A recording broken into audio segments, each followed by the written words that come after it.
नमस्कार दोस्तों, जय श्री राम, जय सीताराम, जय जय हनुमान, जय बागेश्वर धाम सरकार।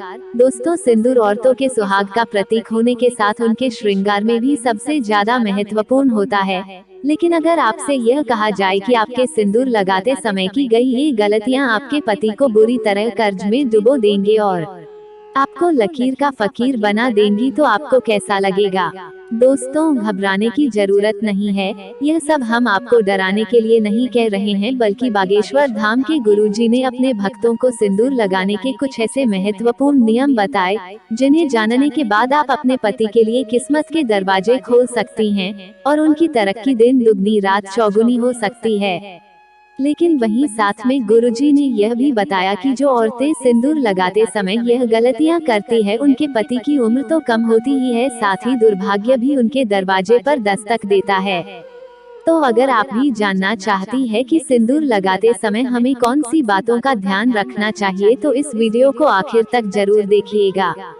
दोस्तों, आपका चैनल प्राचीन ज्ञान में आगे बढ़ने से पहले वीडियो को लाइक जरूर कर दें, जिससे कि श्री बागेश्वर बालाजी की कृपा आप पर सदैव बनी रहे। चलिए वीडियो में आगे बढ़ते हैं। दोस्तों, एक शादीशुदा स्त्री की पहचान उसका सिंदूर ही होता है और हिंदू धर्म में कहा जाता है कि औरत जितनी लंबी अपनी मांग भरती है, उसके पति की आयु भी उतनी ही लंबी होती है। इसके अलावा सामुद्रिक शास्त्र में जो 16 श्रृंगार बताए गए हैं, उनमें से सबसे महत्वपूर्ण श्रृंगार सिंदूर ही है, जो न केवल एक स्त्री की गरिमा को दिखाता है, बल्कि उसके पति के सौभाग्य को भी बनाए रखता है। लेकिन आधुनिकता के चलते और तो मॉडर्न बनने की होड़ में इस परंपरा को एक तरफ उठाकर रख दिया है। अब या तो महिलाएं अपनी मांग में सिंदूर लगाती ही नहीं है, या फिर टेढ़ी मेढ़ी मांग बनाकर उल्टा सीधा सिंदूर भरने लगी है, और इसकी वजह से उनके जीवन में परेशानियां चलती रहती हैं, और फिर वो औरतें अपने भाग्य को और भगवान को दोष देती हैं।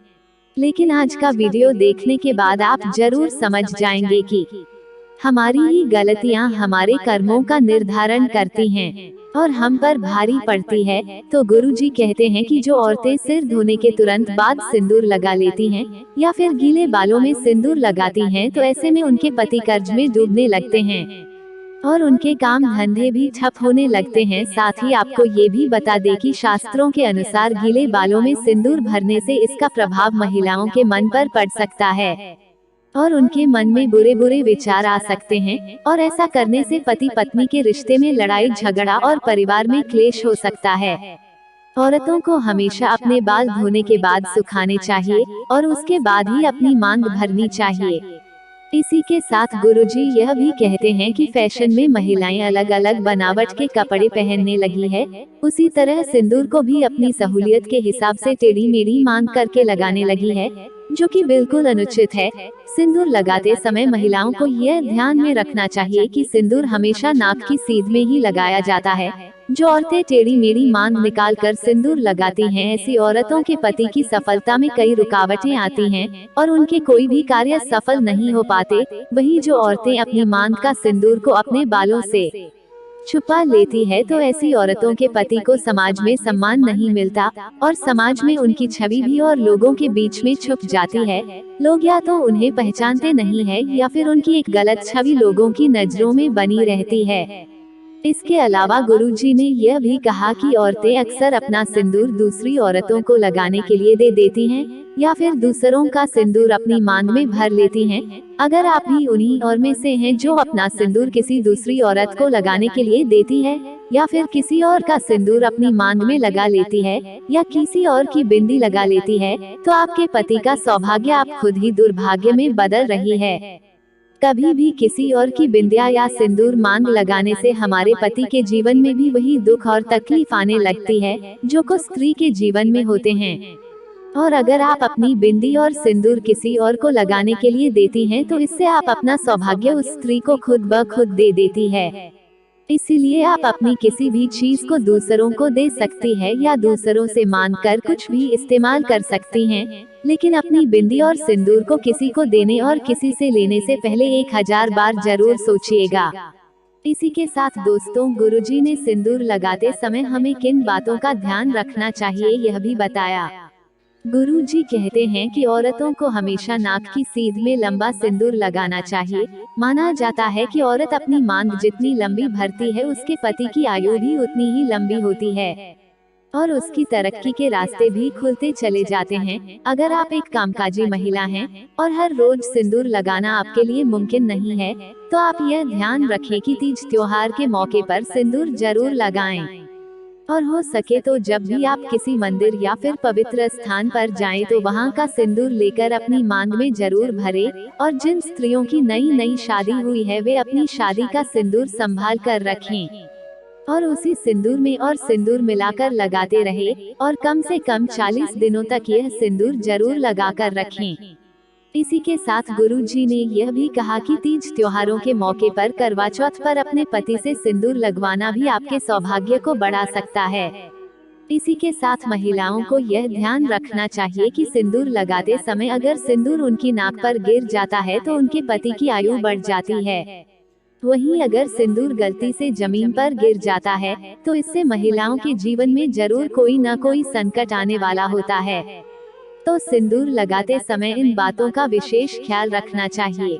हमारे हिंदू धर्म में एक कथा प्रचलित है कि वनवास के बाद जब एक बार सीता माता अपनी मांग को सिंदूर से भर रही थी, तब हनुमान जी सीता माता के पास जाकर पूछते हैं कि माता आप यह क्या कर रही हैं? तब सीता माता ने हनुमान जी को बताया कि वह श्री राम की लंबी आयु के लिए अपनी मांग में सिंदूर भर रही है, इससे श्री राम प्रसन्न होते हैं। तब हनुमान जी ने सोचा कि अगर इतना सा सिंदूर लगाने से उनके प्रभु की आयु बढ़ सकती है, तो क्यों न वह अपने पूरे शरीर पर सिंदूर लगा ले। और तभी से हनुमान जी पर सिंदूर चढ़ाने की प्रथा बन गई। तो देखा आपने, अगर सिंदूर में इतनी शक्ति है कि वहाँ भगवान की आयु बढ़ा सकता है तो इंसान की तो बात ही क्या है। तो दोस्तों, सिंदूर वास्तव में एक महिला के सौभाग्य से जुड़ा होता है, क्योंकि हर एक इंसान के भीतर 7 चक्र होते हैं और जो महिलाएं नियमित रूप से सिंदूर लगाती हैं उनका 7वां चक्र यानी कि आज्ञा चक्र बिना किसी मेहनत के तपस्या के एक्टिवेट हो जाता है। और जब किसी व्यक्ति का आज्ञा चक्र जागृत हो जाता है तो उसे परिस्थितियां भांपने की शक्ति मिल जाती है। तभी तो महिलाओं को आगे होने वाली घटनाओं का अंदाजा बाकी लोगों से पहले हो जाता है। आपको बता दें कि बड़े बड़े तपस्वियों को अपने आज्ञा चक्र को जागृत करने के लिए गहन तपस्या करनी होती है। वहीं महिलाएं अपना आज्ञा चक्र केवल अपनी मांग में सिंदूर लगाकर ही जागृत कर सकती हैं। वहीं विवाहिता के लिए तो सिंदूर न केवल उनके सौभाग्य बल्कि सुहाग का भी प्रतीक है और वह स्त्रियां अपने पति के हृदय में एक विशेष जगह भी प्राप्त करती हैं, जो अपने पति के नाम की मांग हर रोज भरती हैं। तो दोस्तों, औरतों को यह हमेशा ध्यान रखना चाहिए कि सिंदूर न केवल उनके पति की आयु लंबी करता है, बल्कि उनकी चेतना शक्ति को भी जगा देता है। तो सिंदूर लगाना न केवल उनके पति के सौभाग्य से जुड़ा है, बल्कि स्त्रियों की मानसिक शांति से भी जुड़ा है। हर रोज सिंदूर लगाने वाली स्त्रियों का मंगल मजबूत रहता है। तो उम्मीद करते हैं कि गुरु जी के बताए हुए मार्ग और सिंदूर भरने की यह नियम आप जरूर अपनाएंगे। अगर आपको यह वीडियो अच्छी लगी हो तो वीडियो को लाइक जरूर कर दीजिएगा और कमेंट बॉक्स में जय श्री राम, जय बागेश्वर धाम सरकार, जय हनुमान सीताराम जरूर लिखें।